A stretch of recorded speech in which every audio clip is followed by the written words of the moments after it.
नमस्कार. वास्तू देते सुख, वास्तू देते शांती, वास्तू देते समाधान, वास्तू देते आनंद.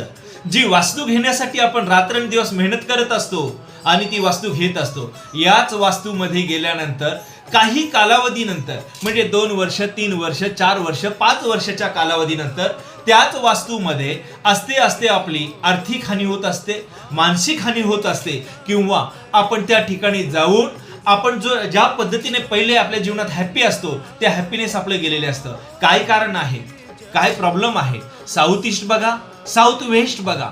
जर साऊथ ईस्ट खराब झालेली असेल तर आपल्या घरामध्ये पैसा येतो पण तो टिकत नाही आहे. डेली जो आपला इन्कम सोर्स आहे तो कमी झालेला आहे. साऊथ वेस्ट खराब असेल तर वडिलोपार्जित जमीन जागा जी आहे ती भेटण्यासाठी, आपलीच जागा आपल्याला भेटण्यासाठी खूप वेळ लागत आहे. कोर्ट कचेरी वाद होत आहे, आपापसात फॅमिलीमध्ये वाद होत आहे, घरामध्ये कलह निर्माण होत आहे. अशा वास्तूतील काही टिप्स आहेत का ज्या आपण जर बघितल्या तर त्या पद्धतीने त्या वास्तूचा आपल्याला फायदा होतो. परंतु जर आपण बघितल्या नाहीत तर तीच वास्तू आपल्याला गरिबीच्या दिशेने घेऊन जाते, दरिद्रीच्या दिशेने घेऊन जाते. म्हणून वास्तू एकदा आपली तपासून बघा आणि वास्तुशास्त्राचा आधार घ्या.